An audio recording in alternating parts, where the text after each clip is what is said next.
It's in any of its 12 preceding seasons, the absolute beginner leagues, Formula Neagle has never had more than 4 different winners. This afternoon, the man they'll call Third Degree hopes to be this season's 5th different driver to gulp the victory champagne, and in doing so, steal a championship away from the dynasty known as the Rolling Estonian. From Imola, it's the Formula Neagle Season 13 finale.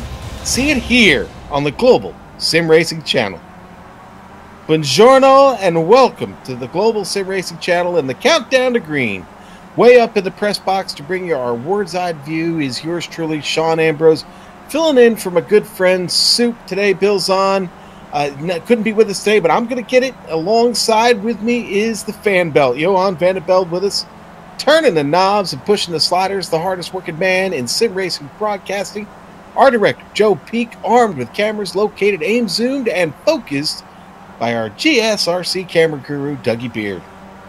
Now, as cyberspace flows into your place over these 15 streaming award-worthy minutes, GSRC will bring you all the storylines and all the stats and facts you'll need to fully appreciate the 70 minutes of simulated Skip Barber racing that will immediately follow as we count down to green. The last time Formula Neagle came to Imola was 3 seasons ago when Ironum bested 57 other drivers to get the win. Among those beaten 57 was David Third Degree Burns, whose best was only good for 19th back then. But that was 3 seasons ago. Third Degree is a better driver now, and the Rolling Estonian, being a multi-time champion, might fall victim to a been there, done that attitude. And here's a man who takes pride in going nowhere and doing nothing. Johan, the fan belt. Tell us a little bit about the track here today, Johan. Well, tonight we are at Autodromo Internazionale Enzo e Dino Ferrari, more commonly known as Imola. Located 50 miles east of the Ferrari factory in Maranello, Imola is considered Ferrari's home circuit and is named after the company's founder Enzo and his son Dino. Built in 1953, the original layout was terrifyingly fast. Now, just for some perspective, the track between turn 15 Rivazza and turn 7 Sosa didn't have any chicanes, so it was flat out and included a blisteringly quick tamburello. After 20 years, safety concerns forced several track modifications, including the omission of the Variante Bassa and the tighter Variante Alta. The current track layout is a challenging mix of straightaways, high-speed curves, medium and slow chicanes. Now, overtaking today will be mostly done into tamburello. For this, you need 2 things. You need a good exit out of the last corner, and after that, the toe behind the skippies will pull drivers towards their rivals. But don't be surprised to see moves in other corners, for example into Rivazza, or if you're really brave, in Tosa or the Variante Alta. The total number of corners stands at 17, just over 4.9 kilometers on a traditional asphalt surface. Imola has been the stage of several chapters in the book of motorsport history, and today, with the Formula Neagle title on the line, it will be no different. So to get an idea of how our drivers will tackle this Italian racing temple, let's hop on board our GSRC Skip Barber for a lap around Autodromo Internazionale Enzo e Dino Ferrari. Alright, we've got Amjad Yaman, the GSRC Skippy, so let's do a lap around Imola. Coming across the start-finish line, the track weaves a little bit back and forth, so you'll see drivers try to straight line this part until the braking for Tamburello. That's going to make it difficult to tell whether a driver is defending, so some wires might get crossed in a battle. Now we slow it up for Tamburello, which has 3 apexes, but in the Skippy, the first 2 are all you really need to care about. Like most chicanes, back up the first part to open up the second, and then in this third left-hander, keep your foot in it and swing it around the bend. From there, you've got a short rush to Villeneuve. This chicane can sometimes offer a passing opportunity, but it's tough. The first apex is the faster one, so it can make the entry a little sketchy. It also means the second one is easy to get over ambitious with. Not much time to think though, because up next is Tosa. This is a typical hairpin. Square off your exit with a late apex and you'll wind up with better lap times. However, your speed is very important coming off this turn, because as you can see, the uphill climb afterwards is pretty steep. With not much power in the Skippy, you need to carry momentum to be competitive. Hold to the right as we come over the crest to get the car lined up for Piratella. This corner is deceptive and it's very easy to miss the apex. Swing the car left, and up next is Aqua Minerale. This is a very tricky double apexer, with the first half being more about setting up the car for the second. If you manage to get it woed up and hit the second apex, be sure not to drift too far off to the left, since it can get you a slowdown penalty. That will make you a sitting duck if you're in a battle, because your competitor can just breeze past on your way to the Alta chicane. Even without an opponent getting a slowdown penalty, this can usually be an opportunity for an overtake. But this is a slow, tight chicane, so you want to make sure you're not still side by side by the time you swing your car in there. On exit, the AstroTurf is fair game, so don't be shy about letting the car slide wide. Now we start to come back downhill again, and the track will weave just a bit once more. Stay to the right and make sure you have your brake marker set, because Ravazza comes at you in a hurry. The entry is downhill, making it easy to skitter off into the gravel.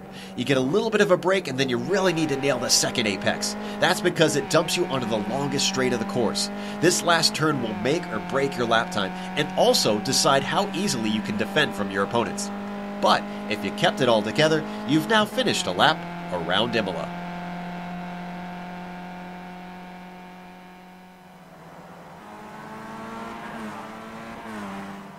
A lap around Imola, and now a lap around the points.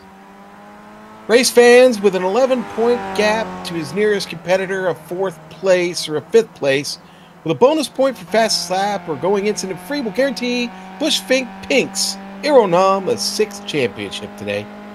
But with no drop races, Nom is racing without a net. One bad downshift, Boom. one missed apex, Bang. one careless back marker, Ouch. and this championship does not go to the Estonian. Two stupid dogs, David, Third Degree Burns, is well within striking distance, but Third Degree is not the only driver with a chance for the title. The disaster was to find both Nom and Burns, two other drivers who both have season 13 wins. Privateer, Patrick Fliss, and Johan Vanderbilt for C-Bottom Racing have mathematical chances for the title. Two Stupid Dogs put a second driver on the overlay in the form of Vincent Brim. And now, as we look at the team standings, you see that the success of Burns, and we'll get to the team standings here in just a second, but the success of Burns and Brim is obvious. Quite a season for them, as Two Stupid Dogs have locked up team honors. Frederick Neptune has done enough to push Bush Fink Pink back into second. Aero Nom doing the heavy lifting there. C-Bottom Racing, powered by If Michel Rugenbrink and Johan Vanderbilt, fall third. Falling for the lead is David Burns and Vincent Brem for Two Stupid Dogs. Diego Francisco and Timu Vascalampi for Wanderlust are next. Mama Jean Racing's, powered by Tran and Tuan Tran and Bastian Hausman, round out the overlay. And boy, there was no problem getting through the team standings there. So, Johan, we've talked about the track. We've gone over the points. How about we look at the race details real quick here in this final round? Well, as you said on top of the broadcast, Sean, we are in season 13. Now, this is the final race of the season, round 8 of 8. A long season comes to a close with no drop weeks. That means that every bad result will really be the deciding factor here today. The race distance is 70 minutes, not 45 like we usually see, but a little bit longer this time with open setups. Now, drivers will be able to change the few things that you're able to change in the Skippy to their heart's desire, but they will probably have to make 1, maybe 2 pit stops out there today if they are not in a pack during the event. Now, if you see cars suddenly disappear, it's probably because they are over the incident limit. There's a 24 incident cap out there today, so the drivers have to watch the off tracks to not be disqualified. Yeah, we don't like it when they go off into the ether. So, Johan, let me ask you, how do you like your chances today? It's probably going to take a pretty Herculean effort by yourself to get into this championship, huh? I mean, I'm not a betting man, Sean, but if I would bet, I would probably not put my money on myself today. No, in all seriousness, I think Aero Nom obviously has the best chances out there. He has an 11-point lead, and like you mentioned before, he has to finish P4 or P5 to grab the championship. Now, I do think that David Burns is quick enough to maybe beat him out there today, but it's dependent of so many factors, and mostly of Aero Nom making mistakes out there that I doubt that David will be able to pull it off today. Yeah, and you know their time's really, really close on in qualifying right now. Burns with a 2:03.5 and Nom with a 2:03.3, so 0.2 of a second splitting those two right now. And well, I'll tell you what, we're watching right now. Burns trying to see if he can go a little bit better. Now they get what is it? They had this qualifying session 3 laps, so Burns on that final lap right now. Let's see what he can do. Yeah, going onto the main street now, really important to get your exit right there to carry as much as speed as possible on the main straight. Now he needs a 2.33 to get pole position. He puts a 2.34. He gets a little bit closer to Aeronome, but just not enough to put his car on pole. And I think Aero's coming across now. He just completed his third, and well, he went best there. That was a 2:03.2. Ooh. Okay, we're watching. Teemu Vaskalampi just rocketed up the board there. Johan in the third. Very good lap there from Teemu. Still a half a second though behind David Burns. So it's a quite gap between the top 2 drivers and the rest of the field. But still a very good lap time there for Teemu Vaskalampi, managing to put his car in 3rd position. Looking at Michael Haflidaisen now. Haflidaisen currently in 6th. Oh, no, he's in. Probably practicing the pit entrance a little bit. Now this pit entrance is quite tricky. You are out of the last corner, you're going full into the pits, but the braking point will be also important, because if you're a little bit too late, you will get that penalty for speeding in the pit lane. Now these cars do not have a speed limiter, so it will be incredibly difficult to not only brake on time, make sure you don't brake too early and lose a lot of time that way, but also don't speed while you are in that pit lane. We're watching Matt Caraballo right now. Does not have a qualifying lap in yet. Coming around. Will he register a time? He does not. So that was... oh, he does. I'm sorry. Caraballo does register a time. He gets one in there and get good enough for 21st right now. Let's go to the grid. Qualifying has ended. Aeronome is going to be your pole sitter today. David, 3rd degree Burns, right there with him. Next to them in row 2, Teemu Vaskalampi qualified well with his 2.39 in front of Joost Jonk in P4. All right, row 3, Tuan Tran and Michael Haflidaisen. Season 5 champion Vincent Brehm slots in P7 next to Rob Adams. Good qualifying session for him, starting in 8th. Row 5 going to be Bastian Hausmann and Michel Rugenbrink. And in P11, the double 1 spot for Floris Bieshar. He starts next to Neil Bamber. All right, row 7, Ludwig Sauer and Heinrich Kamara. Ari Seyas puts his car in 15th position in qualifying, and he starts next to Josh Brain. Row 9, Thomas Kick, Edgar Sancinelli. And then behind Edgar, it's Frederick Neptune, the teammate of Aeronome, starting in 19th. In front of Oliver Elliott, and then the last driver, Matt Carbello. We saw him putting a qualifying time in. He starts in 21st. All right, so there we go. Everybody set as we get ready for a standing start here in the Absolute Beginners League. Final championship today here at Imola. And folks, everybody coming to the grid now, waiting on a few cars still. Tuan Tran still making his way to the track. Michael Haflidaisen, Frederick Neptune. Yeah, Tuan Tran and Michael Haflidaisen are always drivers that go to the grid very late because they want to save that little tiny amount of fuel that you spend by standing idle on the grid. That's funny. I never thought about that. It's it's a good way to save it, is wait until the last moment. All little bits help in the end. Every little bit counts. Here we go. The engines begin to whine. The green flag drops and they're on the hammer. Off the grid. Here we go. Aeronome gets off to a good start. David Burns going to file right in behind him. Heading straight for Tamburello. Immediately diving into the draft of Aeronome, not able to get an overdrive and make a pass into Tamburello. David Burns has to slot in behind his rival there. Teemu Vaskalampi holds to P3, Joost Jonk holds to P4, and Tuan Tran goes a little bit wide on the exit there, but stays in P5. Yeah, and Haflidazen had quite an interesting start there. Vincent Brem able to get around, but Haflidazen almost took the nose off of his car. Good job. Tuan Tran with damage on his car already.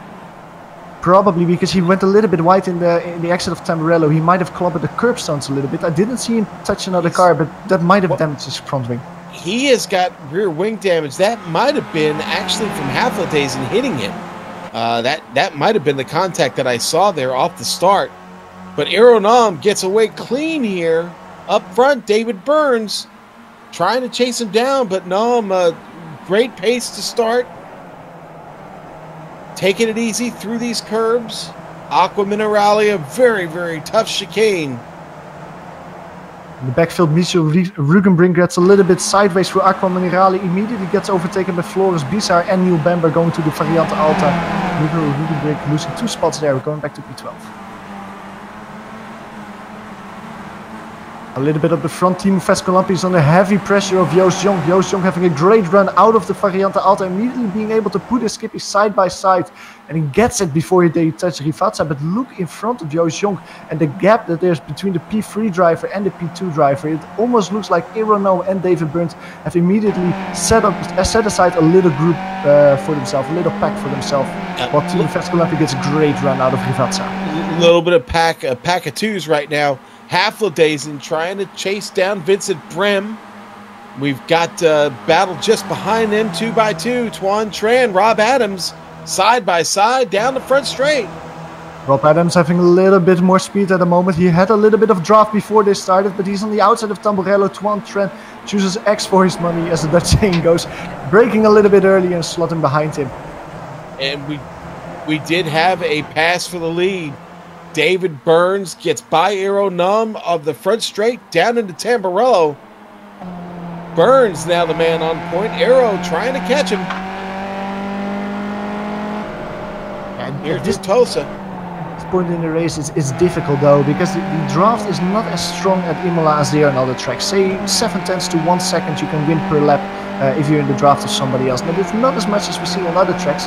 It's too much as we see Aeronum taking a little look on the inside of the corner there, chooses to slot back in. It's not enough it's enough to stay behind the driver you are following. Yeah. So it will be very difficult for David Burns to break that draft to Aeronum and really gap the Estonian driver out there. But as you can see, the two are driving away from Team Vascolampi in P3.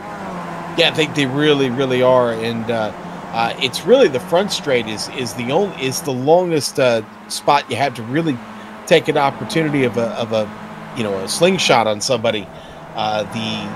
Unfortunately, the chicanes break up the rest of the areas of the track, and you just kind of run out of straightaway like you were talking about. Burns there, though with a little bit better exit on the last turn, is pulling away from Aero there, but that's only temporarily. But Vascolampi here under threat from Joost. Oh, and he got a slowdown. I missed that. Yeah, Rugenbrink has retired. I see Rugenbrink had a off-track in Aqua Minerale on the last lap. Went through the gravel, didn't hit the wall, it seems like. It looks like he might have maybe suffered a little bit of damage before the incident. He's taken a tow and he's retired his car. Also trouble for Teemu Vascolampi.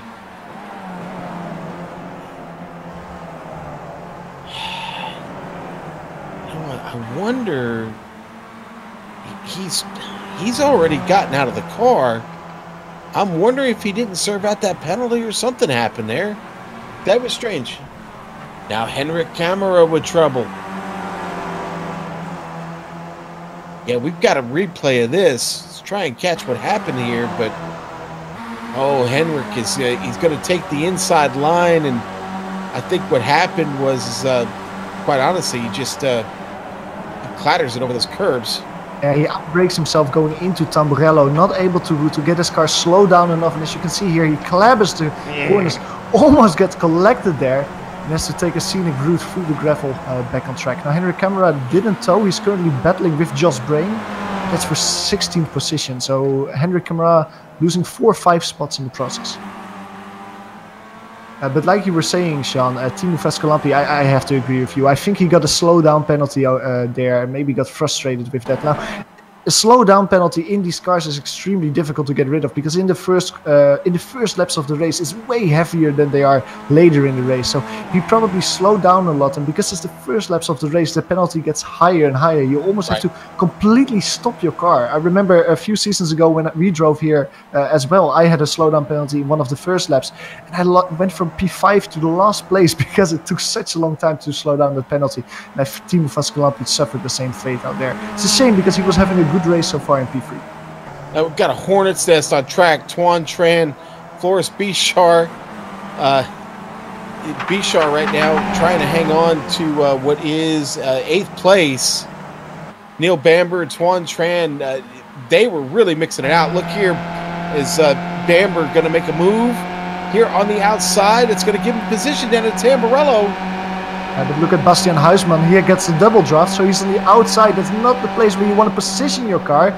And he decides to brake a little bit earlier, lets them take the corner. But Floris Bichar taking a look on the inside of Neil Bamber.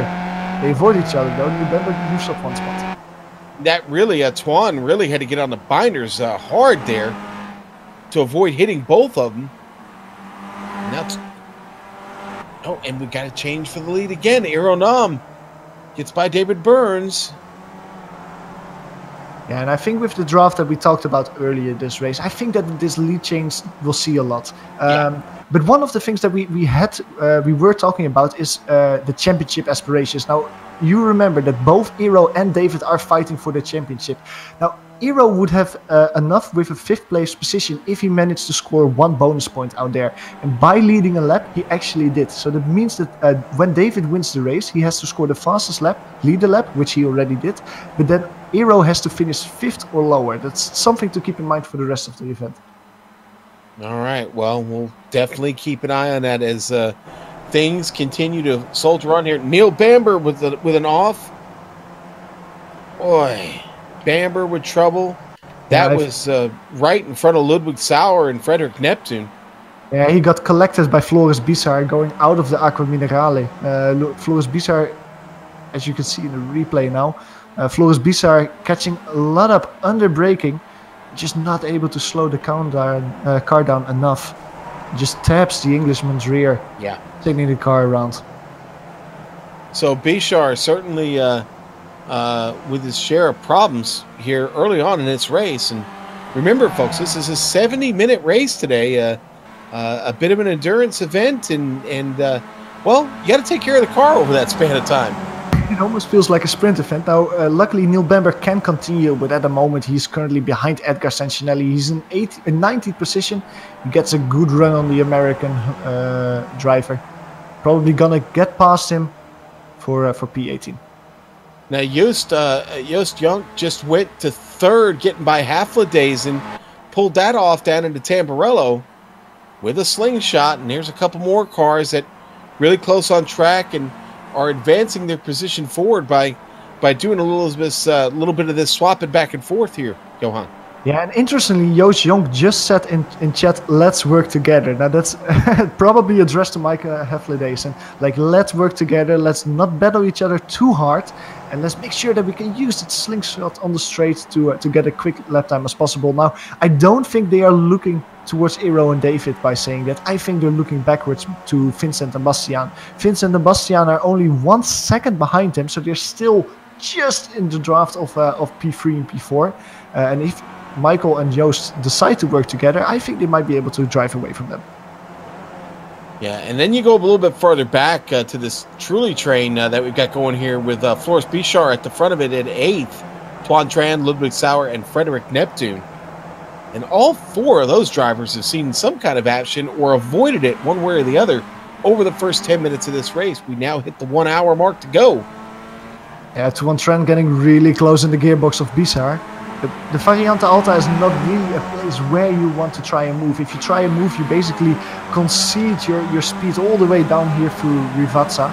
Now behind him, Ludwig Sauer is taking a little look. That's not one of the places I would try and overtake. I would probably stay behind here and use the draft to swing by on the start straight.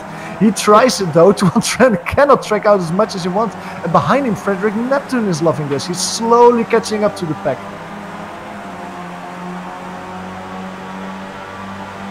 Here we go. Sauer going to step out. Ludwig Sauer. Come around. Ludwig Sauer trying to step out, like you say, but look at Tuan Tran. He stays in the draft of Floris Bizar. Now that will probably erode. Oh, Ludwig Sauer decides to box play two. Three wide. Sauer going to take both those spots down into Tamburello. Wow, that was a power move. Did it all by himself, too. No drafting help. Yeah, beautiful. Yeah, Tuan Tran was staying in the draft of Floris Bizar, probably trying to negate that effect that Ludwig Sauer had out of that corner. But yeah, beautiful driving there of Ludwig Sauer. Great move, power move, like you said. Boy, and Neptune just sitting there kind of washing his hands together, thinking to himself, okay, I'm going to get my opportunity. I just need to wait. And still very early on. And I guess what Neptune's got to be careful of is not to lose these guys in front of him, try and stay on pace with him. Exactly, but at the moment he's say 5-6 tenths behind Tuan Tran. So at the moment he still has the draft. Now he is probably not looking at Tuan Tran, he's looking at the leader of that pack, Ludwig Sauer. As long as Frederick is quicker than Ludwig Sauer, he will catch up back to the pack. And if he stays in the draft stage of team, he should be able to. Up front, it's David Burns back in the lead. And like we talked about before, these two are just going to probably just keep trading this back and forth until they get through the pit stop. Yeah, I think so as well. They're probably working together is the wrong word. I don't think David and Eero are in the position to work together. They kind of are. They are trading positions. They are making sure that that gap towards Joost and Michael is increasing, so that if disaster strikes, they at least have some buffer zone there. But maybe most importantly is that they are trying to save fuel together. The race today will probably be a one-stop if you are able to save a little bit of fuel. If you are driving alone, like for example Rob Adams is currently doing in P7, or if you are in a group that doesn't want to drive in front, where you are forced to drive in front all the time, it might be that at the end of the race, as we go through 3 wide with Bizar. Here we go again. Bizar now is going to take point here for just a moment. Here comes Tuan Tran up the inside. Tuan taking a look. Watch out for Ludwig Sauer now. Sauer gets a wheel in. Got to back out of it there. Sauer still on the inside, though. Oh, Sauer is wild and loose, and there's Frederick Neptune. Both cars got loose there, Tuan Tran and Ludwig Sauer. Now that got Frederick Neptune, as you said, immediately up to them. And look at Floris Bizar. He's loving this. He's creating a gap immediately to Tuan Tran.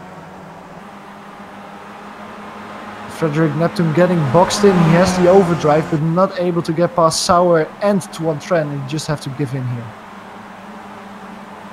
Sauer's car is fast. Sauer is doing a very good job here so far. Tuan Tran eating an off-track there in turn 8. Again loose, not able to touch the apex. Ludwig Sauer again being able to dive in the draft. Now I don't think he will try and move here in Variante Alta. But if he gets a good run, he has tried moves. Oh, he is trying to take a look. Thinks the better of it. If he gets a good exit, he will probably try and move at Rivazza. He has tried it before though.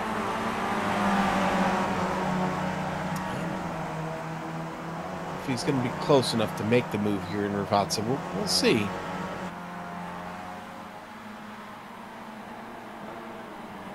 We've tried to... Oh, Floris Bizar in front. Yeah, Floris Bizar in front. Probably braking too late into Rivazza.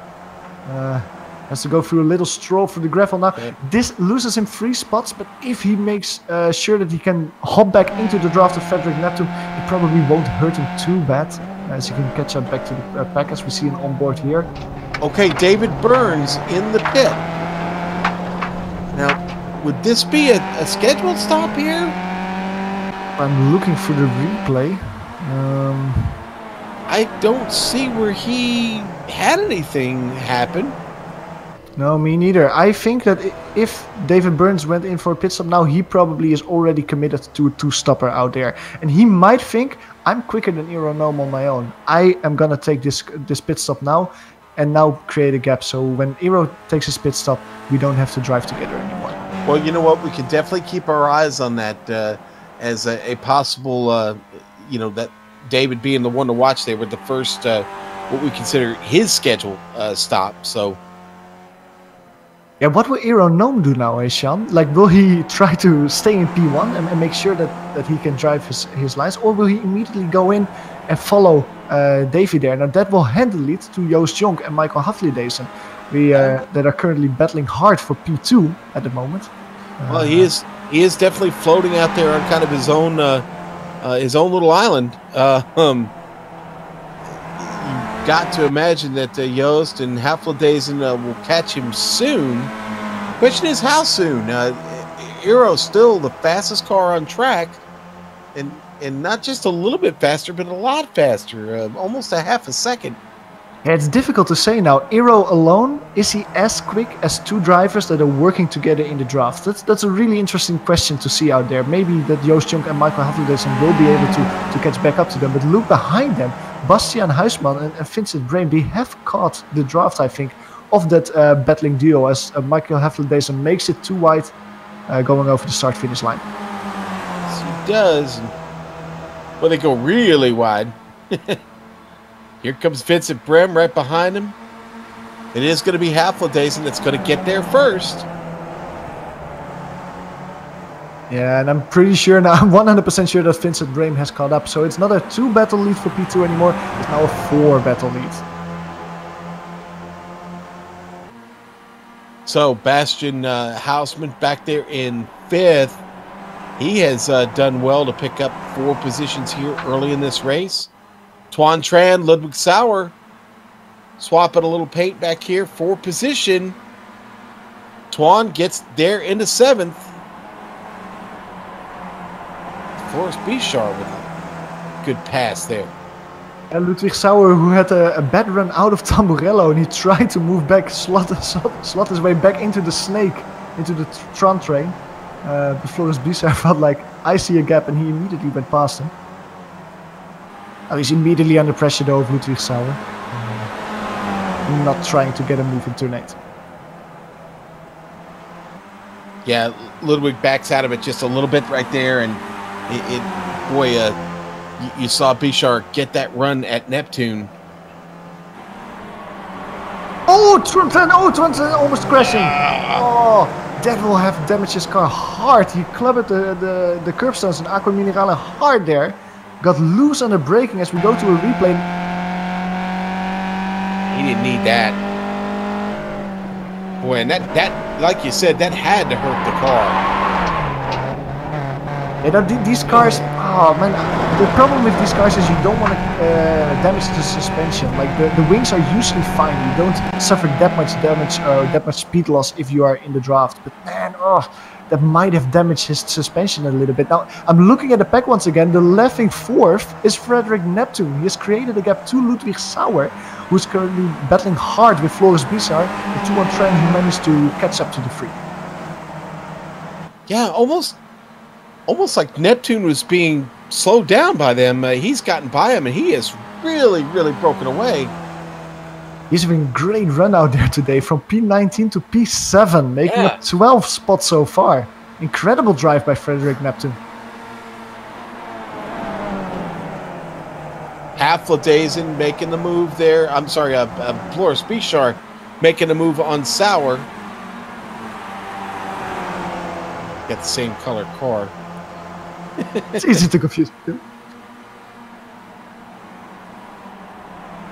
So Bichard thinking maybe he would like to try and go catch Neptune here if he can. Yeah, Frederick Neptune is having a 1.2 second lead over the 3 people behind him. Now, I do think if they manage to... Oh, it's already down to under a second. Well, as long as it's under a second, you will fill the draft. So as long as the 3 work together, they should be able to catch back up to the Scandinavian. All right, let's talk about our leader, Aeronome, okay? Because a couple laps ago, we talked about Jost and Michael Haflidaisen should be able to catch him and reel him in. Guess what? Hadn't worked out. That has not come to fruition. Euro now 7.5 seconds ahead. That was about 5 seconds when we previously talked about that. Yeah, looking at the lap times of P2, P3, and everyone behind them, they're around 1 second per lap slower. Ironome being able to do 203s 1, 203.5, 203.1, and Haflidaisen just in the high 203s or low 204. So I don't think that pack will be able to put any pressure on Ironome or David Burns. And Ironome actually setting the fastest lap at the moment, 203.188. That's incredibly. That's quicker than his qualifying time on his own. He's not even using the draft. He's quicker than his qualifying time. Really good up there for Ironome. Looking at David Burns put a 203.5 last lap around. That was as quick as Ironome was. Oh, David Burns got a horrible exit there out of Rivazza. Let's see if he's able also to drive those low 203s that David Burns is, or that Ironome is doing. Otherwise, he will fall back behind Estonia. No, he's half a second slower. Maybe that early pit stop might have hurt David Burns more than he wanted to. Now, Ari Sejas is in his pit box now, pulling away. Also deciding to already choose a two-stop strategy. Took some fuel, no tires, and is continuing out there.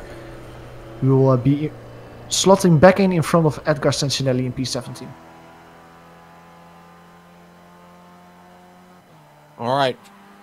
Back to 7th place, Frederick Neptune still leading this pack of Floris Bichard, Ludwig Sauer.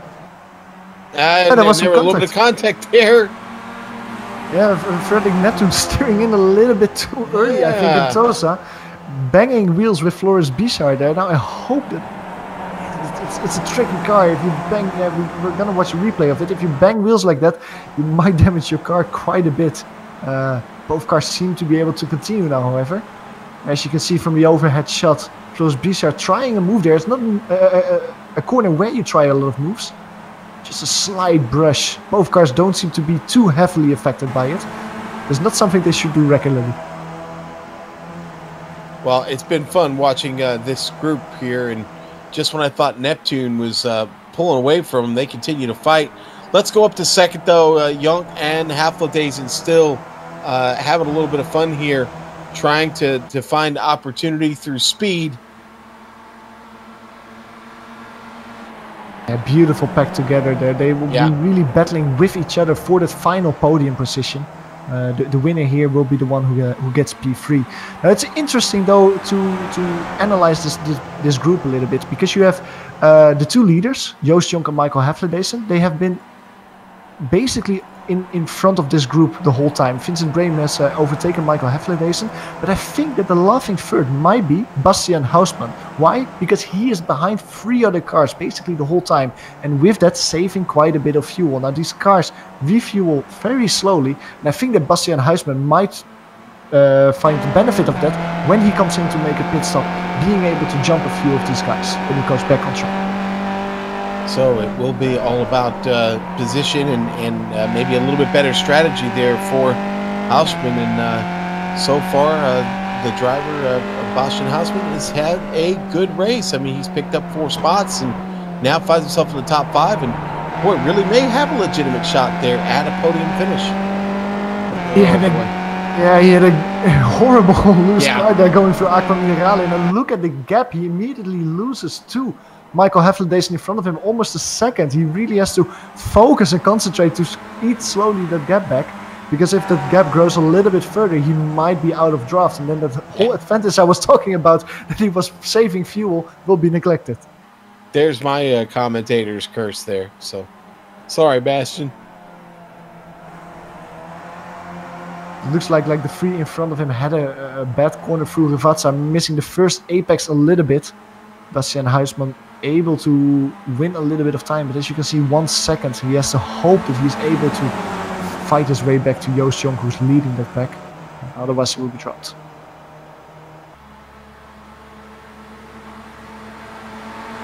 There are other battles going on this track, but it's so hard to pull away from this action sometime with all the side-by-side we've seen and slingshotting going on, just like right there.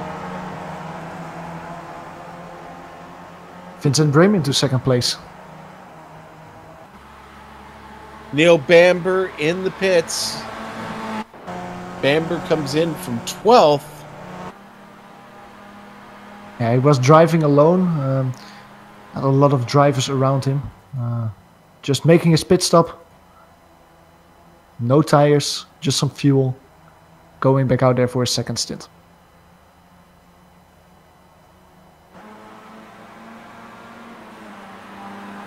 Watching Frederick Neptune right now, and boy, Ludwig Sauer got right up under the rear wing there of Frederick Neptune. It was a close moment on track. Neptune seems to have stalled out a little bit after picking up all those spots here earlier on. Not had much for Floris Bichar here in the past couple laps. And I'm looking at that pack, and if you see, there's almost a duplicate of Floris Bichar forming behind him. It's Thomas Kick.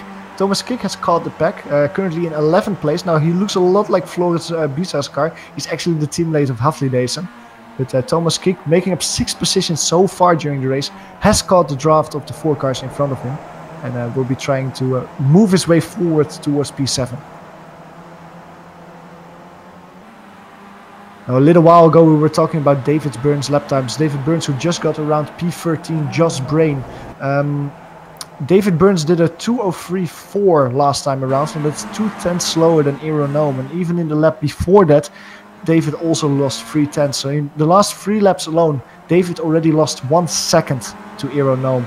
So even though they are not with each other on track right now, the gap is increasing in the advantage of Aeronome. So unless Aeronome starts making mistakes, I think that he'll be alone after he makes his pit stop as well. Yeah, and it alone seems to not be a bad thing for him here today. He's performed very well out there by himself. Aeronome is one of the quickest iRaces, I think, in the surface, and he's showing why he has such a high I rating and has won so many championships out there today. Once he's alone, he's pretty much invincible and uncatchable out there for the other drivers. All right, 7th in Tamburello. Floris Bichar gets back to 7th, getting around Frederick Neptune. Now Neptune fighting back here. Down into Villeneuve.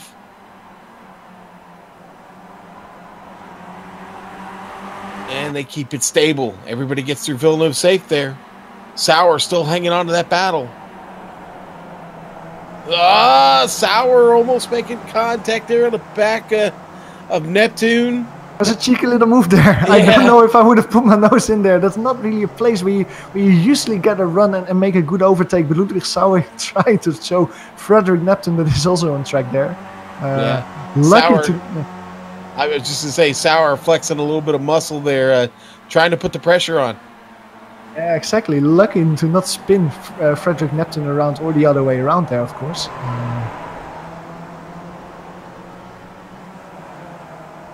Thomas Kick with trouble. Behind him, yeah, and we're going to a replay of that as we speak. Now his gap towards Tuan Tran is immediately 2 seconds, so he's out of the draft that he had before. You see him here enter Aqua Minerale. So hop into the T-Cam. And just touches the grass. When you slow down, the car is uncontrollable, especially because you're braking under turning a little bit. It's just really difficult to slow your car down. Well, Thomas survives it, but kind of finds himself out there by himself. Okay, from up front, Rob Adams coming down pit road. Adams coming in from 6th. Rob Adams was one of those drivers that was in no man's land, literally in no man's land. He was 6 seconds behind Bastian Huisman and 12 seconds in front of Floris Bichar. I think he is feeling all alone by himself out there today, but that will mean that his fuel usage is way higher than the other people, so probably having to make a slightly earlier pit stop out there than the other people. Henrik Kamara also going into the pits now. Now I think that Rob Adams actually drove from a full tank to basically the moment that he has to pit. You kind of want to go into the pits at the 35-minute mark. And with 40 minutes left, I don't think he'll be able to save enough fuel to make it in a one stop. I think he has to come in again. Well, that certainly will mess up a strategy if you can't make it on one and you thought maybe you could. So we'll see. Oliver Elliott in his box now. Henrik Kamara is moving, making his way off pit road now.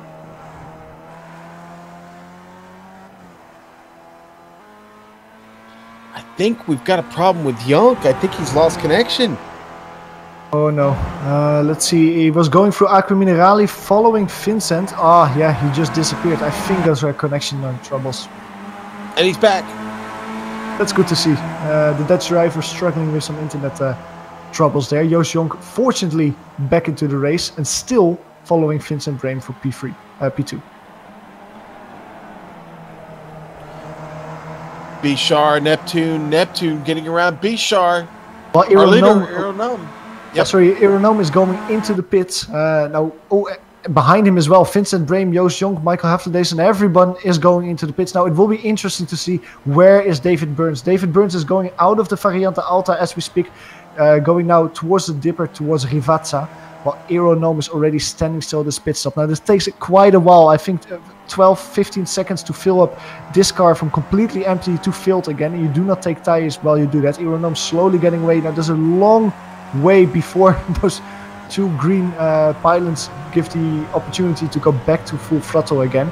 David Burns is going over start finish now. Aeronome coming out, but I don't think David Burns is close enough now. As you can see, David Burns is there while Aeronome is already braking for Tamburello corner. I think David Burns is several seconds behind his Estonian rival, so he really has to put the hammer down, make it hammer time, and make sure that he makes up those few seconds to have a chance at the title out there. Yeah, about 3.5 seconds we're looking at there. It was a good effort. It was a good swing at it, but not enough. Yeah, I think it's not only the speed after David Burns made his pit stop. I also think that Aeronome just had a better pit stop, because if I count the lap times together, I think David Burns would have lost around 1.5 seconds. Now, that's not enough to be this far behind. I think Aeronome just had a great in-lap, maybe slightly quicker pit stop as well, and that really made a difference out there. So Bastian Hausmann is now your leader. Of course, you get 1 extra point for leading a lap there. Now, he wasn't qualified last lap around as the leader. Aeronome, although he was in the pits, crossed the start-finish line slightly earlier than Huisman. But I think that Bastian Huisman has to come in, however, now to make his position. Now, we were talking about it before. Bastian Huisman being behind Joost Jonk, Vincent and Michael, being able to save that fuel, and you can see why. With only 37 minutes left, he probably has to come in pit now, as he turns off the straight into the pits. But he is able to make that pit stop later. Now, that might be very important at the end of the race, when he is able to do a slower pit stop and beat his rivals that way. Well, Aeronome is down in Rivazza now, and coming through Rivazza too. It will be Aeronome. It'll go back to the lead of this race. Bastian Huisman has to stop his car before the start-finish line, so he won't be classified as the leader this time around. Aeronome staying there, even despite his pit stop. All right, and so there we go. Aeronome, David Burns now in second. Is Bastian still in his pit box? He's down and away.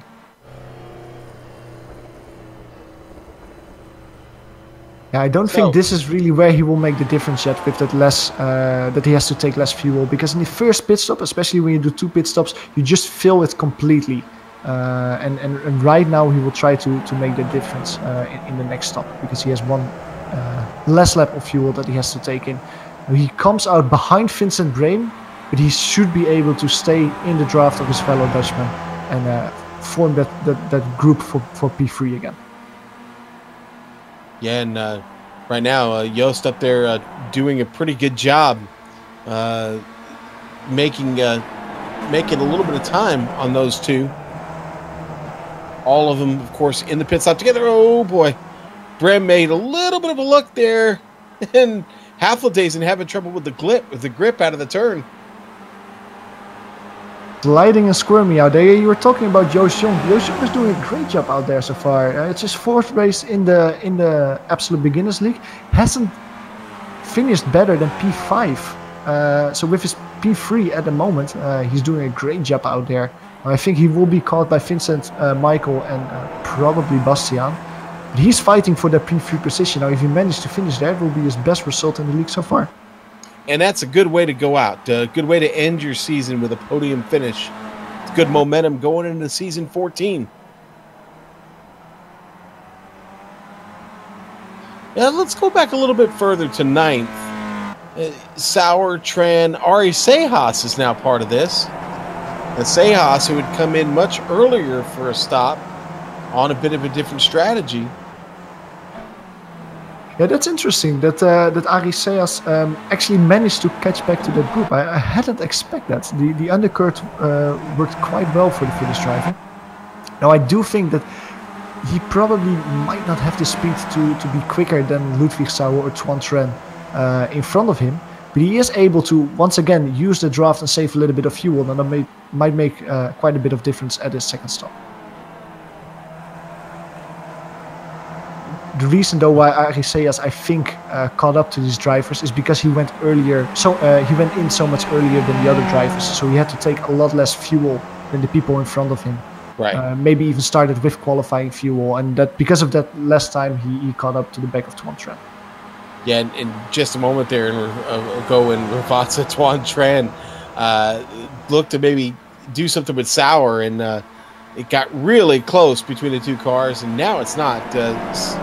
Sauer is going to get down to Tamburello. First, Tuan takes another look at it, though. Not able to make it stick. You really have to nail the exit of Rivazza to make a move there in Tamburello.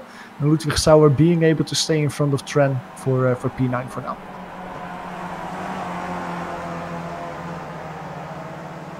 So it's really it's two distinct battles that we've got going on right now. It's the battle for 4th and the battle for 8th, and poor Rob Adams just kind of caught in between. So Rob Adams all of a sudden turned into the driver with really not much going on this track.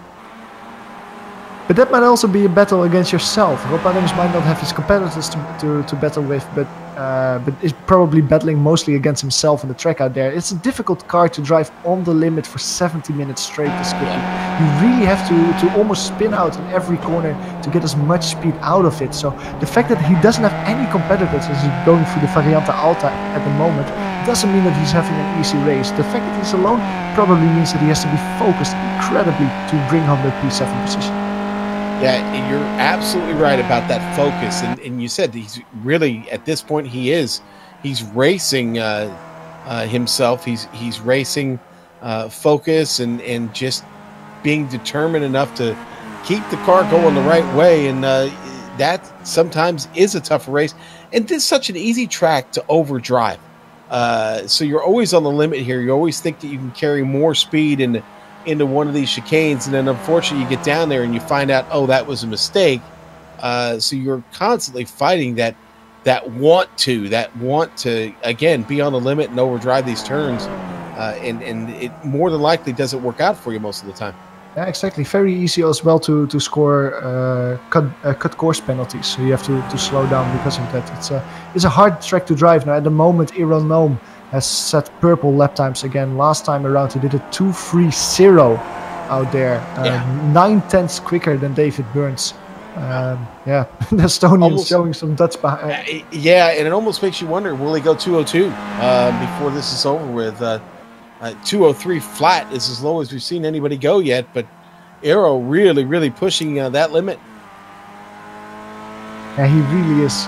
Impressive lap time. So you're saying 2:02. So he has managed a 2:02.9 in practice earlier in the session. I do think that lap time was with draft. But if you are able to do a 2:03.014 without any draft, you're probably able to win that 15 thousandths of a second and go under the 2:03 mark.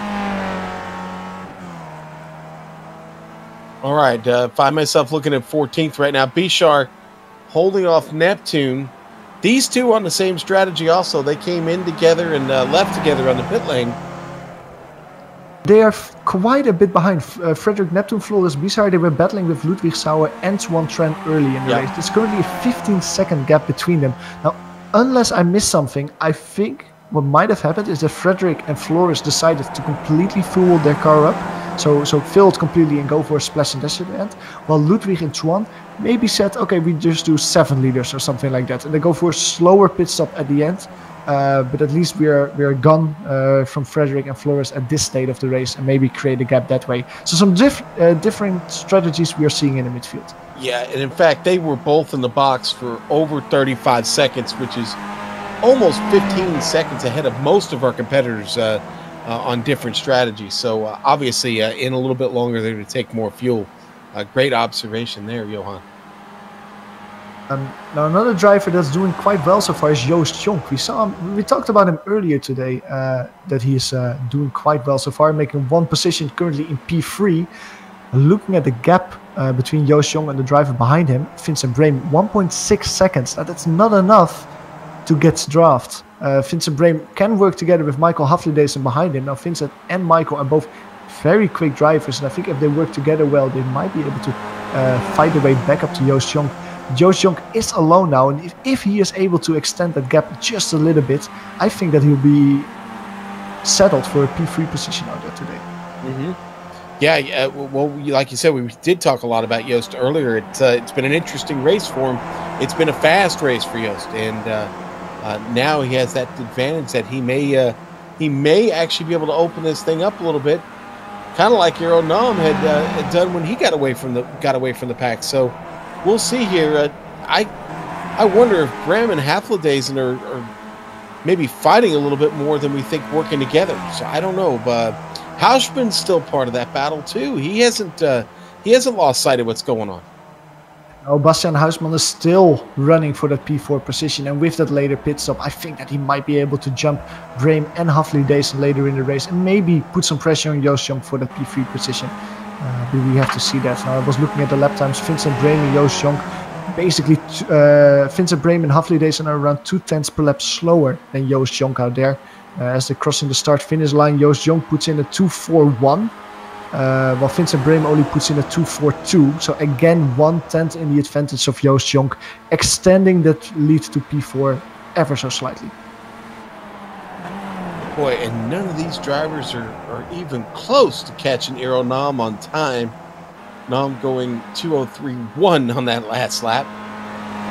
So still blistering Imola here today. And the blistering is also the temperature of the track. It's getting pretty greasy out there right now. You can see it, a lot of cars sliding. Ooh, Josh Brain just in front of Eero Nam is spinning in the Variante Alta. Now it rolls off the track just in time, so it doesn't bother Eero Nam.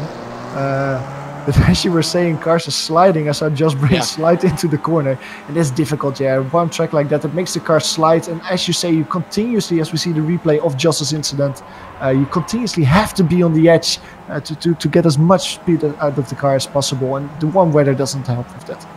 Yeah, it looks like Josh definitely on the edge there as he was just straddling over the curb there, and it got the car as he got under braking there. It spun around on him, but no harm, no foul. He is continuing on with no damage. David Burns just getting by him. Burns still sitting there in that second spot, now almost 6.5 seconds behind Nam. David Burns going into the pits again. I think that David Burns has to stay in a long time now to completely fill up his car to the end of the race. I also think that maybe during the first pit stop, David Burns might have started his race with his quali fuel selected instead of his race fuel. And that caused him to make a very early first pit stop. But as he's going into the pits now, he has to stay still for around 10-12 seconds, maybe even a little bit more, before he can go out there. Yeah, and here comes Joost Jonk, Vincent Brem, Michael Haflidason.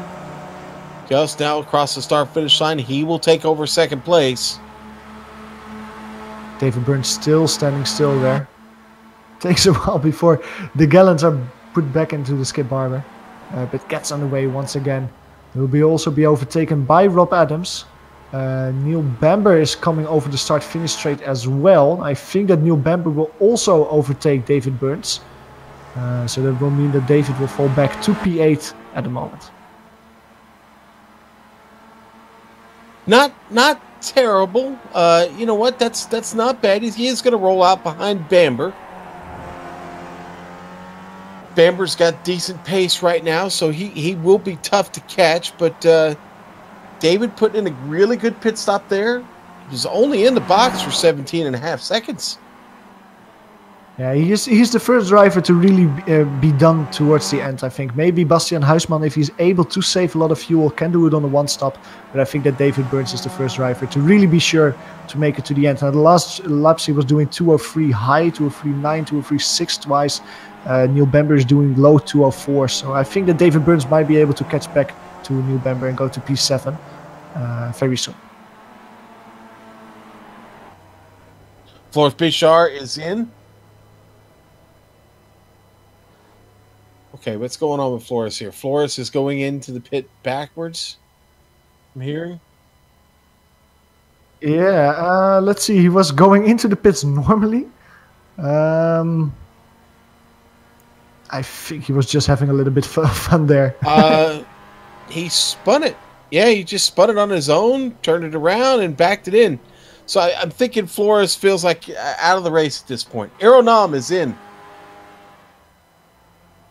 Yeah, Aeronome choosing to not wait to see what happens with David Burns, immediately go inside and take that amount of fuel to make it to the end. And he's still standing still. Joost Jonk going past him now. Joost Jonk being able to lead a lap. Not yet, but if he stays out one more lap, Joost Jonk will be the third leader of this race. Aeronome gets out of the pits again. And he comes out just in front of Rob Adams. And here comes Adams now. Yeah, Adams not the kind of driver to put it side by side here with Aeronome. Probably happy to see another driver at this point, I think. Being in no man's land until this point. Maybe even able to hook up to Aeronome into his draft and drive a little bit towards Bastian Huisman, Aflibasen and the likes that are battling for P3. But yeah, as we said before, Aeronome having quite a gap at the moment to David Burns. All right, getting some information from Floris Bichard. Folks, Floris not feeling too hot. A bad headache, and decided to call it a day. So commiserations there to Floris Bichard, and certainly hope that headache goes away. Why don't we go through the field real quick and see who we do have left on track and where they're at before these next stops happen. Joost Jonk is currently at the top, putting in a really solid race here. Vincent Brim hanging on to second place right now. Michael Haflidazen pushing in third. Haflidazen, I would definitely say, is having one of the more interesting races out here today. It's been a bit of a battle for Haflidazen, and done a really, really good job to hang out here near the top for most of this race. We'll go back to fourth. Bastian Hausman having a good day, up 5 spots right now to be in that fourth spot. And then it's in fifth place for Aeronome, who has spent a lot of time at the front today. Just coming out here on the outlap after the pit. So Aero slips back to fifth. It's Rob Adams, who he came out in front of, that's currently in sixth. Neil Bamber currently sits in seventh, but it's David Burns trying to take that away. Here comes third degree. Down the main straight, down to Tamburello. And that position is going to change. So it's David Burns into seventh, Neil Bamber back to eighth. They on two different strategies. Bamber will be needing to pit here soon. We'll go back to ninth. Ludwig Sauer, who was up a lot further than that, but Ludwig now in ninth. Ludwig will still probably going to need another stop here. And then 10th, Tuan Tran. And Tuan has not had the best luck today, but Tuan still battling a little bit of damage on the car on that rear wing. Tuan fighting hard, though. Go ahead and, Johan, take us through the rest here real quick. Behind him, not that far behind Tuan Tran, is Ari Seas, making that early pit stop, currently driving in P11. Good race from him so far, up 4 spots, now up 5 spots behind him, Thomas Kiek.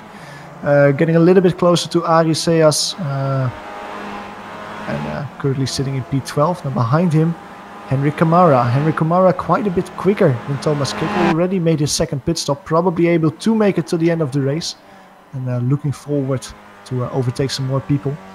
Frederick Neptune, another Scandinavian driver, currently sitting in 14th. Now, I was thinking that with the retirement of Floris Bizar, Frederick Neptune has lost his draft buddy. He probably is not very happy with Floris suffering from that headache and retiring at that point. Oliver Elliott, a driver that we haven't named so far today, currently sitting in P15, making up 5 spots so far in a beautiful Arrows machine.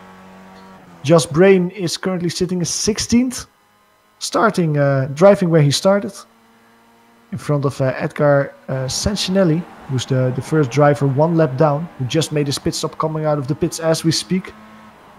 And then we have 4 retirements out there, Sean. Floris Bizar with that headache, Matt Carballo, Timo Vascalampi, and Michel Rugenbrink. All right, there we go. And that is the field, folks. Been a great race, just under 20 minutes to go. Right around 10 laps, I think. Yeah, something like that. Now, one of the drivers that is loving this is Joost Jonk. Joost Jonk being able to be that third driver to lead. He's currently sitting 1.5 seconds in front of Vincent Breen.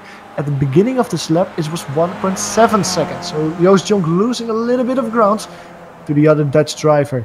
Michael Havlides quite behind him, currently in P3. Now that will be P5 after they make the pit stop, and Eero and Davis will overtake them again. Behind them in P4, Bastian Huisman, though, as you can see, over 1 second behind Havlides, and he's not saving fuel. I don't know. Bastian Huisman is a little bit too far behind to be in contention, I think, for the final podium position, Sean. Yeah, he seems to have slipped back in that area, that zone where you go, it's a little bit too tough to catch down the straightaways. When you lose the toe, you lose it, and not a great spot for Bastian. Gonna need a little bit of help here from Brem and Havlides, and if he's gonna get back to him. I just took a look at the last few laps. Havlides is playing a strategy game out there. We were talking earlier in the race about drafting buddies, and when you are drafting with someone, when you're really working together, you want to swap draft. So both of you are saving fuel. Havlides decided not to do that. As you can see, he has to run out of Vivatsa. He is able to overtake him, but he's probably not gonna overtake Vincent Breen out there. Why? Because that way he can lift up at the end of the straight, save a little bit of fuel, and make sure he has a shorter pit stop at the end of the race. He has done this for the last 10 laps, so I think that when they come in for the second pit stop, Michael Havlides will be able to leapfrog Vincent Breen for the P4 position provision. And a big lift at the end of the straightaway there, Johan. Yeah, exactly. I don't know. It's not a really it's not really a very friendly move, because you want to work together and you don't want to screw over your buddies that you're trying to work together with to go forward. But on the other hand, if you are racing for that position, this might be the thing to give you the final podium position, because you're the one who saves fuel. Vincent won't be able to, and Joost won't be able to. So it might be that Michael has the best cars at the moment for P3 in the end.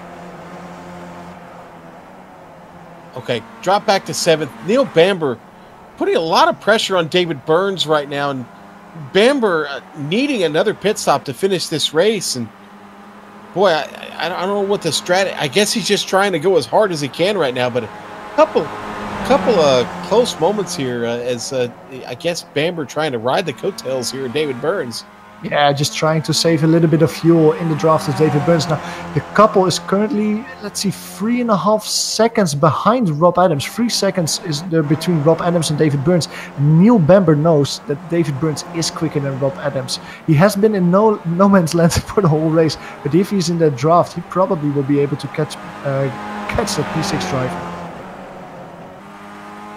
Yeah, and Rob Adams, another one of those drivers, is going to need another stop before this race is over. So, in fact, Adams, I would think right now, as he works on 12 laps since that last stop, you would think that Well, he's got to be setting up for one here pretty soon.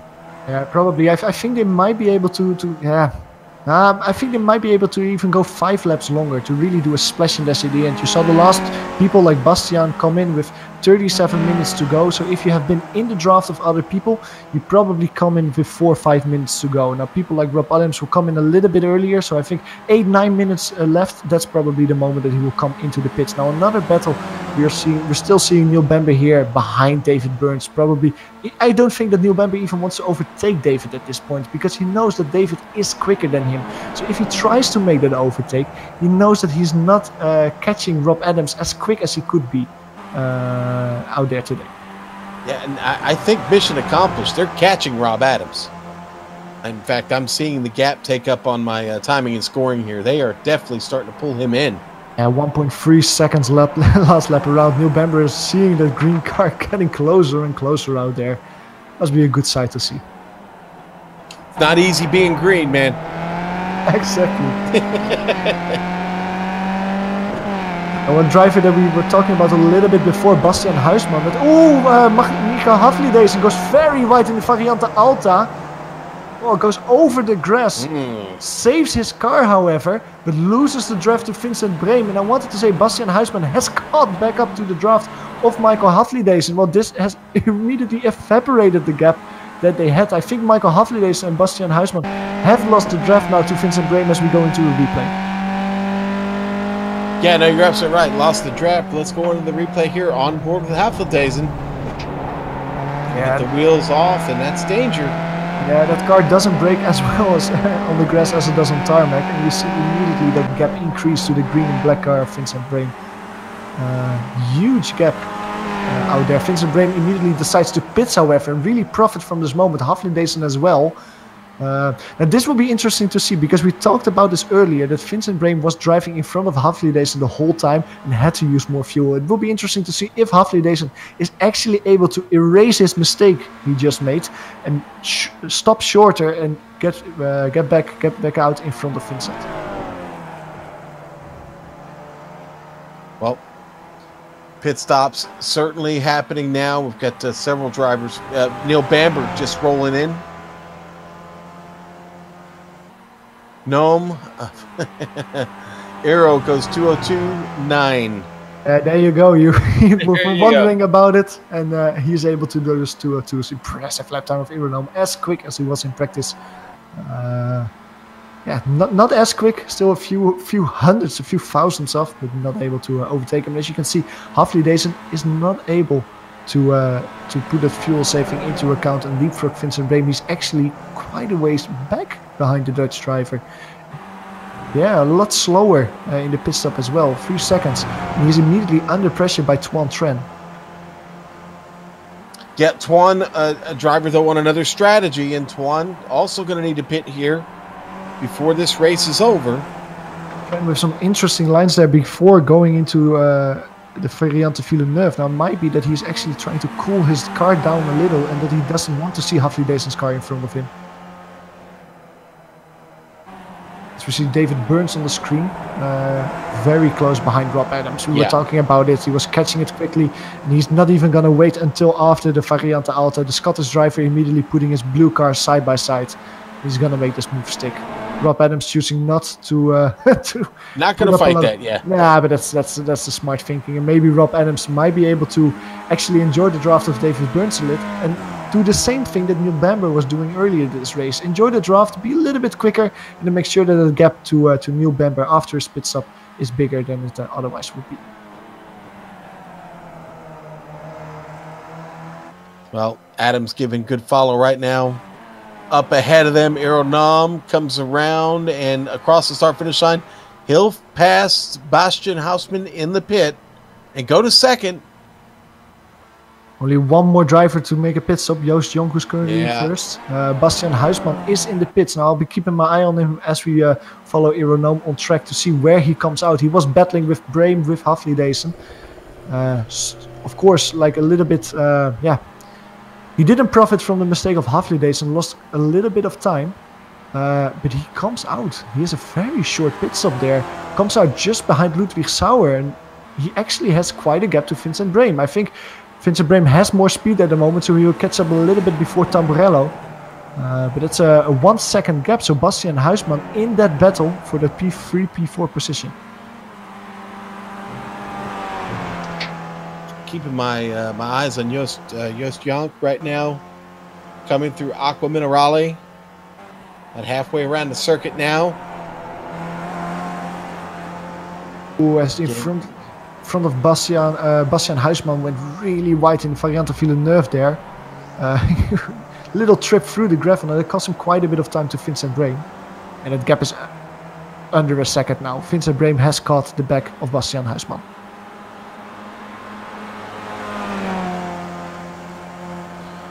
Brame trying to get back up into the front here.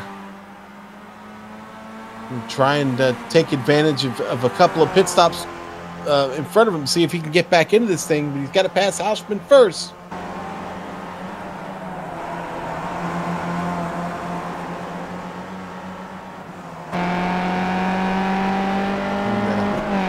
Watching Joost here as he comes around, and I think he is now in the pit. There he goes.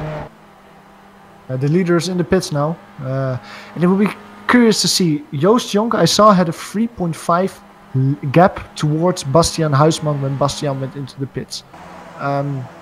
If you recalculate that to the current gap, he should be quite a way ahead in front of the two Dutch drivers in that battle for P4. Well, Burns and Nom both get by, take position first and second now. Joost Jonk gets rolling while Bastian Huisman gets out of Rivazza. I have to see, they had that lead though, but Bastian Huisman is closing quite quickly.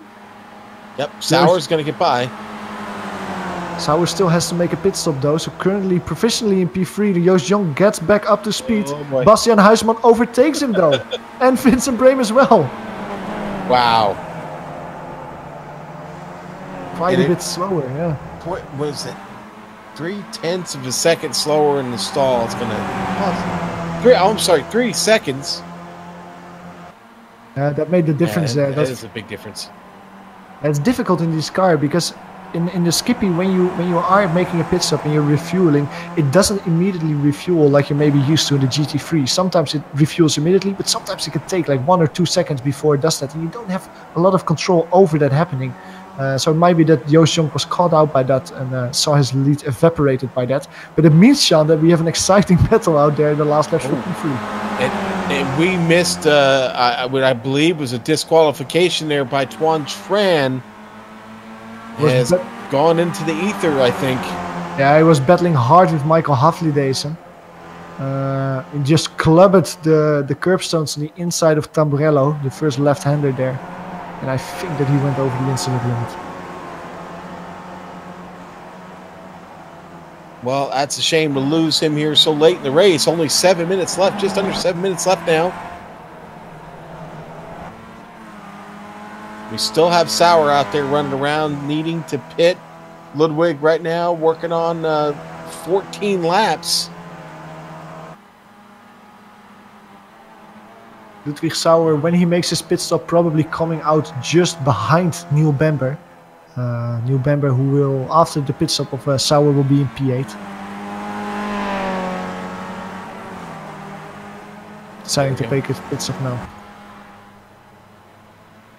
Now behind them, Vincent Brame is leading the battle with Bastian Huisman, who gets overtaken by Joost Jonk there. Joost Jonk probably not happy to see this move.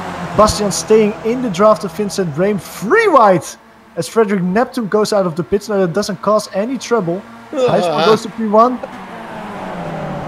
Joost Jonk gets by Vincent Brame. Vincent Brame losing 2 positions, but you're sitting duck on that straight, especially when someone gets a double draft on you. There's nothing you can do there. It's great. We've got a 3-car battle here for the podium. That'll should take us all the way to the checkered flag here, Johan. I don't know who's going to win this. I'm going to be really honest with you. I can't call it.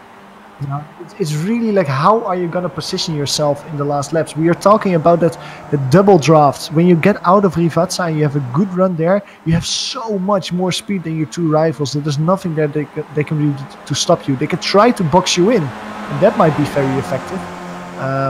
But you have so much more speed to probably make that overtake. Now, Is that overtake enough to actually make that pass before the start-finish straight? I have to see. Maybe we can keep an eye on that next time around. But it will probably be the best idea to be P2 or P3 of that battle going through the last corner of the race.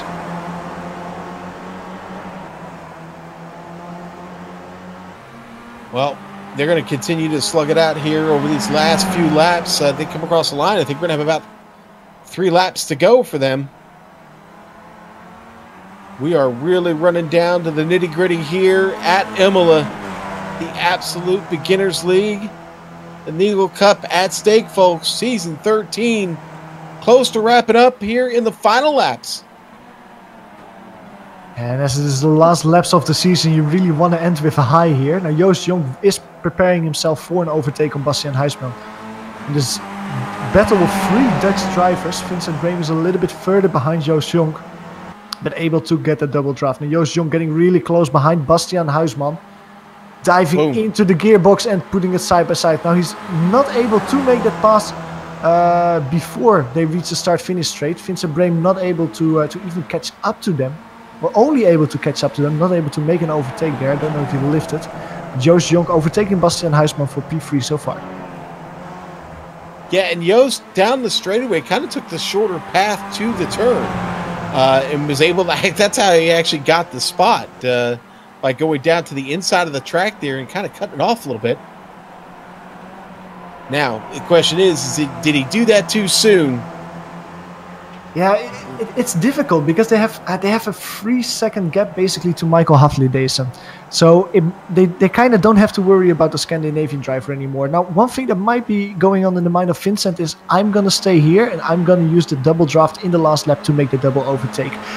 But Joost Jong might also have shot himself in the foot now, because if Bastiaan Huisman doesn't want to play ball and he just stays in that P2 position in the battle, Joost Jong is a sitting duck on the last lap and he just has to, there's nothing he can do about it. Yeah, you don't want to be the sitting duck on the last lap. We've seen that way too many times over the years. Yesterday we just saw someone in the last lap have trouble.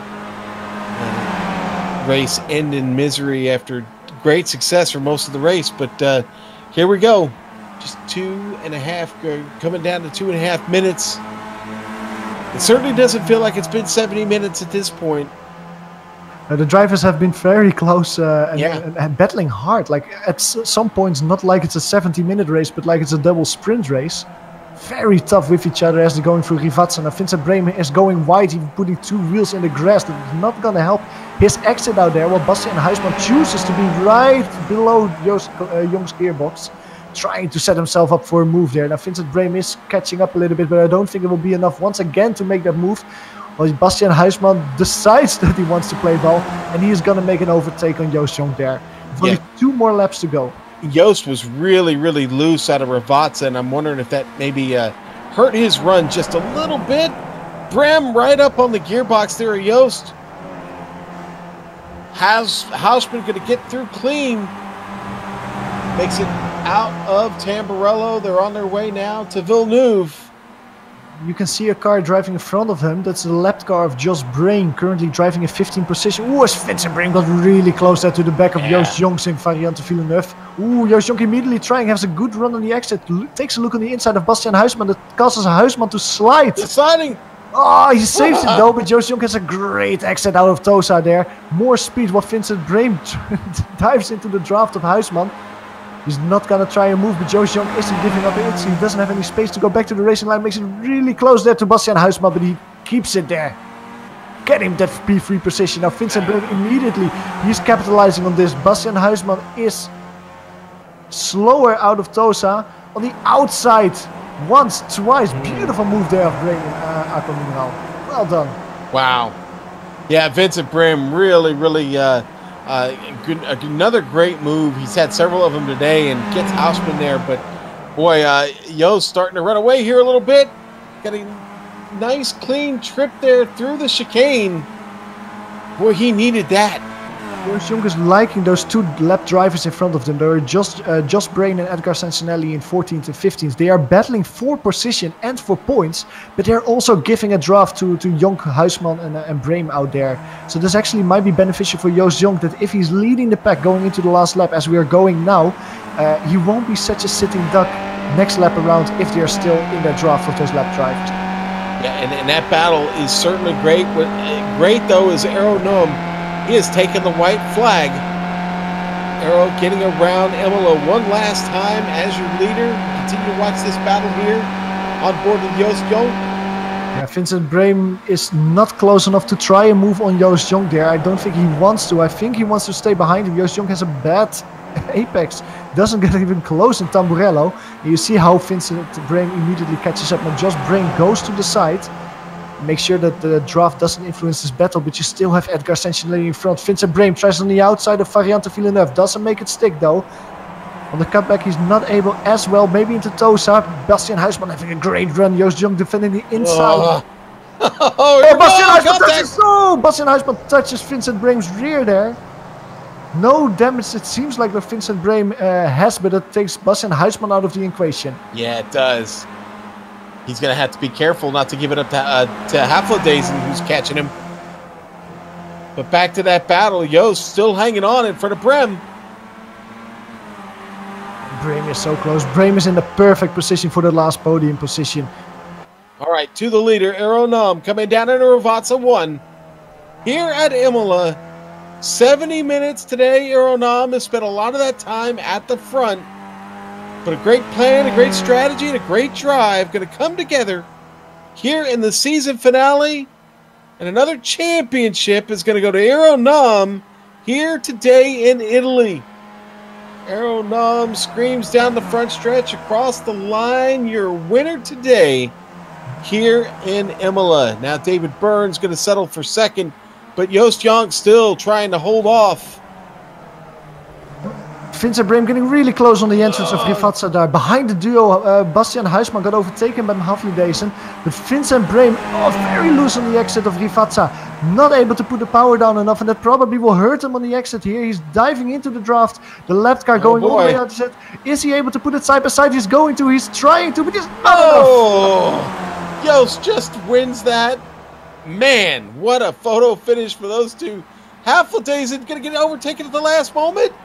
He does. I think Bastian Huisman gets 5th. 300ths of a second. The Dutch driver made a mistake in Variante Alta, but actually gets the Scandinavian back in the drag race to the finish. Wow. Well, that got exciting there. Several drivers still trying to come across here. Rob Adams going to bring it home in 7th. But it does look like the battles are pretty much done and dusted there. But Aero Num, what a great drive today by him. And yes, it's going to be another championship for the great Roland Estonian. Well, he deserved it out there. He was quickest in qualifying, quickest in practice, and he just showed today on his own, showing incredible pace and just really making the difference out there by himself. All right, we're going to send it to a quick break here on the Global SimRacing Channel. We'll be back for the results here, the Neagle Cup, in just a moment.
Welcome back to the Global SimRacing Channel. You just finished watching the Absolute Beginners League and their final race for Season 13 for the Formula Neagle Cup. And boy, what a race we had on tap here for you today. Let's look at the results, get them out of the way, and get to these driver interviews. Zero Num is waiting to receive his championship, finish his first today, and that was a pretty spectacular run. David Burns, great strategy, great run, but not enough. He'll finish second. Joost Jonk, another driver, had really, really good strategy, and at the end, he pulls it off and finishes on the podium. Vincent Brim just missing out on that. He'll finish fourth. Bastian Hausman, another driver who just misses out on the podium there in fifth. Michael Hafladaisen, any one of those positions could have been his today. Rob Adams finishing seventh. Neil Bamber eighth. Ludwig Sauer actually had a really solid run early. Will have to settle for ninth. Henrik Kamara will finish 10th. Johan. Ari Seyas, one of the drivers to make an early pit stop, finished in 11th. Thomas Kiek, the last driver on the lead lap, comes home in 12th in front of Oliver Elliott. Edgar Sancinelli got really close in the last lap with Josh Brain, but managed to stay in front of his rival, finishes in 14th. Josh Brain comes home in 15th, and Frederick Neptune finishing quite a bit lower than he probably would have hoped. He had a good run driving in P7 for quite a while, but only finishes in 16th in the end. Then we have a few drivers who had problems out there today. Tuan Trent probably going over the incident limit and was disqualified because of that. Floris Bichar struggling with a headache and had to park the car. Mart Carballo not finishing his debut race either. Timo Vascalampi and Michel Rugenbrink already retiring, unfortunately, at the beginning of the race. All right, so there we go. Here are your results. Michel Rugenbrink there, 21st. Let's talk to the winner. Let's get him in here. Eero Num, bring him down. Eero, can you hear me? Yeah, I can. Eero, congratulations on another win. Most importantly, congratulations on another championship here in Season 13. How you feeling right now? Yeah, I'm just trying to figure out how many championships it is, but it was pretty easy race in the end, so the first laps were key. We were able to get away and the pressure was off. Well, let's see. Championships, you know what? I had that stat earlier. I think I've got to find it again. I don't remember how many it is off the top of my head right now. But listen, it was a strong race out there. What was your real strategy going in? Yeah, I knew I had to finish fifth, so my strategy was to, like always, be in front. And if there's a small pack, then they're back. But it was just me and Burns. So yeah, Burns, I don't know why he went a bit so early. So yeah, it was at the end, it was really easy for me. Yeah, it seemed like he had a little bit of a different idea of how he was going to attack this race. And, well, he came up a little bit short because of it. But it was a really, really nice drive out here for you. And, again, another championship. I'm wondering, though, with Season 14 on the horizon, will we see you back again? Yeah, probably. I have to see what tracks are. And I like racing in the Sunday, so probably. Well, we enjoy having you out here, and we love watching you rack up these wins week in and week out. But hats off to you. Congratulations, and hopefully we'll see you here again in Season 14. Yeah, thanks, guys. All right, and that was Eero Num, and we thank him for coming in and visiting with us. And let's see, it looks like you were going to talk to David Burns, and he has caught up with Johan. David, welcome in the booth. Right. Did you or did you not start with qualifying fuel out there? No, I didn't start with qualifying fuel. Yeah, right. Let me explain what I tried to do. I realized really early on, Eero and I were pulling away. I thought, I'm helping him here. I thought, this isn't helping my chances. So I thought the only chance I had was to try and make him go in and get traffic and have an incident. But it didn't work. It just didn't work because he didn't even fall for it. So I was like, It was the only chance I had, realistically. It's a shame. We were wondering, like, what exactly was your strategy out there? Now, when you made your pit stop, you fell back in the field. Was it difficult to drive around all the other competitors that had not made the pit stop yet, or could you actually use the draft to get a slightly quicker lap time? Yeah, I mean, I was trying to keep a reasonable lap time. I was averaging 3.4, 3.5, 3.6, but to be honest, the back markers were very well behaved. There was nobody really fighting. I think they realised I wasn't really fighting them for the position. In fact, I think Neil used me to kind of get forward a little bit, but in the end. We could see that Neil Bamber almost got Rob Adams because of that, because you gave him such a nice draft at the end. David, season is over. You finished P2 in the driver championship, P1 in the constructor championship. Satisfied? Yes, well, as much as you can be. I mean, I had a chance. I mean, I even thought about it. I thought if the cards fall right, I had a chance. But he's too consistent. I've worked on my consistency. I can't get any faster. So, but overall, very happy. I think I've just done the statistics as well. Vincent and I won by 301 points. Is that a record? I think so, yeah. I think it might be. Most attributed to Vincent, though, because he's had a really good season. He's finished really, really high up, so it's been really good. Well, congratulations. You say, like, Eero is very difficult to beat. Do you have any secret strategy for next season to maybe get him off his momentum? No. That's the thing. I've tried everything for the last 3 or 4 seasons, so just keep trying, Go for the hamstrings. Go for the hamstrings. Do you know, it crossed my mind, Joe, but I thought, no, I'm not that type of person. Very good. Well, thank you for joining us in the booth, David. Congratulations out there with P2. Still had a really, really good race there. Great speed. And we'll see you again next season. Cheers, guys. See you later. It was David Burns finishing in P2, not only in the race, but also in the championship. Now, in the meantime, Sean, you caught up with another driver, Bastian Huisman. I have, Bastian. Can you hear me, buddy? Yes, I can. Boy, what a race out there today. That was a lot of fun to watch. You pick up 4 spots. You finish 5th here. Are you satisfied with your run here today? That's the big question. A bit. I think this could be more. I could have had a better finish, but I'm satisfied.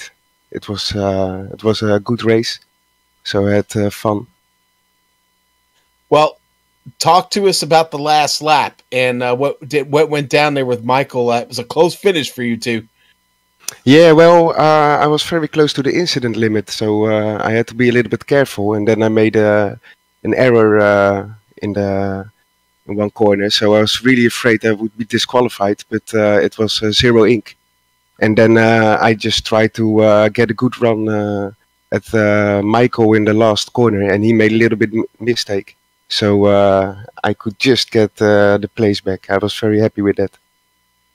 Yeah, and it was that kind of race. There was a lot of battling out there, a lot of close racing, and you survived. Just a little bit better there than Half-Days, you do finish 5th.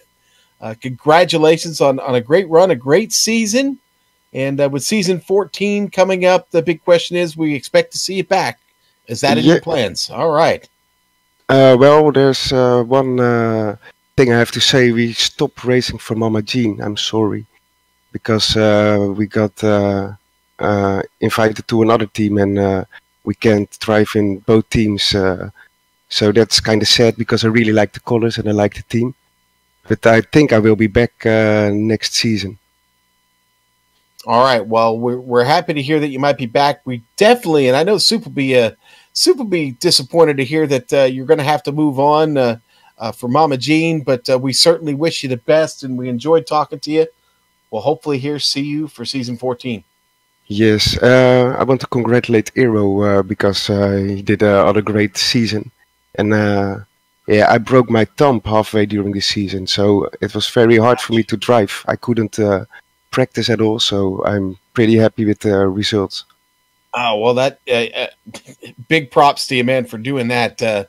That does sound painful, and we're glad you got through it and had such a good result here at the end. We'll see you soon. That's Bastian Huisman. And, Johan, you've caught up with Michael Half-Days. Talk to him a little bit about his race and that exciting finish. Yeah, Michael Half-Days. that battle, we just spoke with Bastian Hausmann. What did you think going through Tosa in that last lap when you suddenly saw that purple and black car slowing down and you could catch up to him? I thought something was wrong. Also, I saw the guys battling the last 2 laps, so I thought I had a chance, but a little bit too far for the podium. But yeah, catching Bastian, I was really surprised. Then obviously made a mistake out to start finish straight, which allowed him to just get me by a 10th or 2, I think. Yeah, it was a shame that you made a mistake on one thing, because I was looking at your battle going through the last lap. You made a move going into Variante Alta. You actually overtook him. Why did you try to make that? Were you like, okay, I just need track position there? Or didn't you think that the draft on the start-finish straight would be this strong? No, basically, he was coming into the corner. I was trying to go on the inside. He blocked me off, so I went back to the outside. He had a really poor run in the chicane, so I had a really good speed out of him. And I thought, okay, this is exactly what he wants. I kind of knew I was screwed back then, but I tried to make the best of it, obviously. But yeah, it wasn't enough. See, well, it was still a very exciting battle out there. One little thing, just a little bit early in the race, you had some damage. Did you sustain that in the opening lap? Yes, I was on the outside into turn 1. The outside lane braked a lot more than I anticipated. Twan ran into Jost, I think it was, and I tapped Twan in his rear wing, and that's why he felt so much back. And I'm really sorry about that, because obviously it's not intentional to hit him. Obviously, well, at least you could recover from the damage, still finishing strong in P6. Congratulations out there, Michael, and I hope to see you again there in ABL next season. Yeah, of course. I haven't won the series yet. Well, that's a goal for next season, beating Iran. Exactly. Very good. Thanks. Well, Thanks for the amazing season. Very good. That was Michael Hafledesen finishing in P6 out there today, Sean. Well, Johan, it was certainly a pleasure being teamed up with you here today. Again, our best to Soup and his family right now. Everything well, but he needed the day off. So I'm here, and I was so happy and proud to be part of the final broadcast of the season in this championship. Lots of fun here with the Absolute Beginners. Did the IndyCar race yesterday and now the Neagle Cup today. But we want to thank them, the Absolute Beginners League, for organizing the Formula Neagle Cup and contracting with GSRC to broadcast it. Thanks to the companies, equipment, and software that you'll see here in just a moment across your screen, we use them on every one of our broadcasts. The original music that gives every GSRC broadcast that unique flavor and feel is thanks to Eric Ekholm and Casey Lalonde. See the screen for how to contact each of them. Well, and this concludes yet another full season of the Formula Neagle coverage here on the Global SimRacing Channel. We hope to be back to bring you all the Season 14 action. Sliding across your screen now are some of our upcoming broadcasts, so check those out and mark them down in your calendar. If you'd like more information about GSRC, including a complete list of future broadcasts, you can find all that information at www.globalsimracingchannel.com. We're also on social media, on Twitter at GSR Channel and on Facebook at Global SimRacing Channel. And while you're here, if you haven't done that yet, see that little red button below, that's the subscribe button. Click it and you'll subscribe to us and you won't miss any race on YouTube.